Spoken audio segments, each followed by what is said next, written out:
வணக்கம் நண்பர்களே. இந்த ஒரு வீடியோ ரொம்ப முக்கியமான வீடியோ. கரூரில் இந்த 41 உயிர்கள் போனதுக்கு இவங்க தான் குற்றவாளின்னு மாறி மாறி ஒரு சண்டை போயிட்டுருக்கு. அதில் தாவேகா தலைவர் விஜய் அவர்கள் தான் குற்றவாளி அப்படின்னு சொல்லக்கூடிய நபர்கள் எல்லாருமே முன்வைக்கிற ஒரு கருத்து என்னென்னா, அவர் தாமதமாக வந்தது. ஏன் அதை முன்வைக்கிறாங்கன்னு பார்த்தா, தாவேகாவோட அஃபிஷியல் பேஜில் அவங்க போட்ட ஒரு பதிவு 8:45 நாமக்கல், 12 மணி கரூர். இதை எடுத்துக்கிட்டு இவங்க ஒரு நரேஷன் கிரியேட் பண்ணுறாங்க. தாமதமாக வந்துட்டாருன்னு. சரி, என்ன தான் அது, அந்த போஸ்ட் என்ன தான் அப்படின்னு போய் நம்ம பார்த்தோம் அப்படின்னா, அதிர்ச்சி தான், லிட்ரலி அதிர்ச்சி தான். இது ஷாக்கு.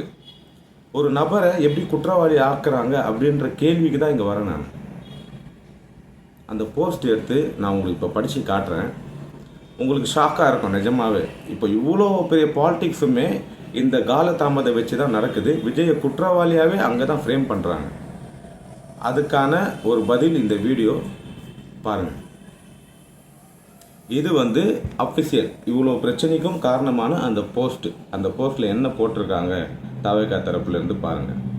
இந்த போஸ்ட் 26ஆம் தேதி மதியம் 2:58 போட்டிருக்காங்க. அதில் என்ன போட்டிருக்காங்கன்னா, மக்கள் விரும்பும் முதல்வர் வேட்பாளர் தமிழக வெற்றி கழக தலைவர் திரு விஜய் அவர்களின் மக்கள் சந்திப்பு நிகழ்ச்சி நாளை 27/9/2025 நாமக்கல் மற்றும் கரூர் மாவட்டங்களில் நடைபெற உள்ளது. இந்த மக்கள் சந்திப்பு நிகழ்ச்சிக்காக தனி குழுக்கள் அமைக்கப்பட்டுள்ளன. மாவட்ட பொறுப்பாளர்களை உள்ளடக்கிய இந்த நிகழ்ச்சி ஏற்பாட்டாளர்கள் குழுக்கள். ரொம்ப முக்கியமாக கவனிக்கப்பட வேண்டிய விஷயம், வெற்றி தலைவர் அவர்கள் சுற்றுப்பயணம் மற்றும் மக்கள் சந்திப்பு நிகழ்ச்சிக்கான அனைத்து ஏற்பாடுகளையும் மேற்கொள்ளும். என்ன, இந்த நிகழ்வை ஏற்பாட்டாளர்கள்னு ஒரு குழு ஆர்கனைஸ் பண்ணுறாங்க. அந்த குழு ஒரு லிஸ்ட்டு போடுறாங்க. அந்த குழு எப்போ அந்த ஸ்பாட்டுக்கு அசம்பிள் ஆகணுன்ற நேரம் தான் காலை 8:45 என்பதும் 12 மணி என்பதும். கட்சியின் சார்பாக விஜய் அவர்கள் வர்றதுக்கு முன்னாடி 3 ஹவருக்கு முன்னாடியே அவங்க அங்கே பணி செய்யணும். அதுக்கான ஒரு பதிவு தான் இவ்வளோ பிரச்சனைக்கும் காரணமாக இருக்குது. அவங்க ரொம்ப கிளியராக போட்டிருக்காங்க.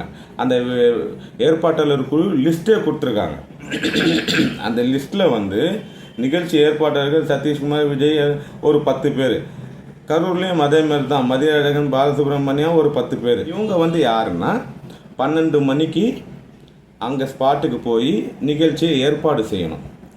நீங்கள் கேட்குறீங்களா, தண்ணி கொடுக்கறது, ஏதோ சம்திங் அங்கே போயிட்டு அந்த கொடி வைக்கிறதோ, மக்களை ஓரங்கள், இந்த மாதிரியான செயல்பாடுகள் செய்யறதுக்காக கட்சி சார்பாக கட்சி வேலையை பார்க்குறவங்களுக்கு போடப்பட்ட ஒரு போஸ்ட்டு. இது பொதுமக்களுக்கான போஸ்ட்டு கிடையாது.